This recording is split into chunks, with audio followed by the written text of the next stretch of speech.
अस्सलाम वालेकुम। आज की वीडियो में मैं आपके साथ एक गहरी हकीकत शेयर करने जा रहा हूँ। ये वो बसीरतें हैं जो मुझे मेडिटेशन के दौरान हासिल हुईं। ये हकीकत न सिर्फ हमारी ज़िंदगी को बेहतर अंदाज में समझने में मदद देती है, बल्कि हमें सुकून, मोहब्बत और तवाज़ुन का रास्ता भी दिखाती है। सबसे पहली बात जो हमें समझनी चाहिए, मैं अपने ख्यालात नहीं हूँ। हम अक्सर अपने ख्यालात और जज्बात को खुद से जोड़ लेते हैं, लेकिन हकीकत यह है कि ये सिर्फ हमारी तख्लीक़ात हैं, हमारी औलाद की तरह।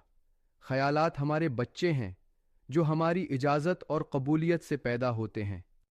जैसे बच्चे अपनी शरारतों से कभी हमें परेशान करते हैं, वैसे ही ख्यालात हमें कभी सुकून से दूर कर देते हैं। लेकिन क्या हम अपने बच्चों से नफ़रत करते हैं?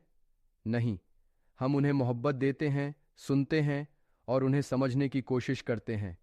यही रवैया हमें अपने ख्यालात के साथ भी अपनाना है। ख्यालात आएंगे, लेकिन उन्हें मोहब्बत से कबूल करें, उन्हें रद्द न करें। अब एक और गहरी बात, ख्यालात हमारी हकीकत को छिपाने की कोशिश करते हैं। मिसाल के तौर पर, जब बच्चे कहते हैं, ये मेरा है, ये मेरा खिलौना है, वो दुनिया के साथ जुड़ने और चीज़ों को अपना बनाने की कोशिश करते हैं। इसी तरह हमारे ख्यालात भी ये मेरा जिस्म है, ये मेरी चीज़ है, कहकर चीज़ों से जुड़ने की कोशिश करते हैं। लेकिन हमें ये समझना होगा कि हम उन चीज़ों से आगे हैं। हम वो सुकून हैं, वो मोहब्बत हैं जो इन ख्यालात से पहले से मौजूद हैं। अपनी हकीकत को पहचानना हमें आज़ाद कर देता है। ये समझें कि आप मोहब्बत हैं, और मोहब्बत का मतलब हर चीज़ को कबूल करना है। आप सुकून हैं, और सुकून का मतलब ये नहीं कि जिस्म या ज़हन में सुकून महसूस हो, बल्कि ये जानना है कि आप पहले से सुकून हैं। कभी सोचा, ख्यालात पैदा क्यों होते हैं? ख्यालात का जन्म मोहब्बत से होता है। जैसे एक माँ मोहब्बत से बच्चे को जन्म देती है, वैसे ही आप शऊर अपने ख्यालात को पैदा करते हैं। लेकिन माँ बच्चे को प्यार देती है, इसके हर सवाल का जवाब देती है और उसे रास्ता दिखाती है। आपको भी अपने ख्यालात के साथ यही करना है।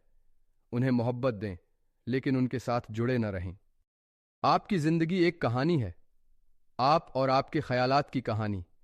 लेकिन याद रखें, इस कहानी को आपने लिखना है। आप ख्यालात के पीछे न भागें, बल्कि उनका मशाहिदा करें, उन्हें समझें और उनसे आगे बढ़ जाएं। जिंदगी के इस लम्हे को जिए, यही लम्हा आपका सब कुछ है। ये मत सोचें कि जिंदगी कहाँ ले जाएगी या आप क्या करेंगे। अभी जो भी हो रहा है वो आपकी मोहब्बत और तौजा का तलबगार है, चाहे वो आपके ख्यालात हों, जज्बात हों या आपका ख़ानदान। याद रखें, मोहब्बत करें बगैर किसी शर्त के। जिंदगी में तवाज़ुन पैदा करें। आप अपनी अंदरूनी और बैरूनी दुनिया का मुकम्मल हिस्सा हैं।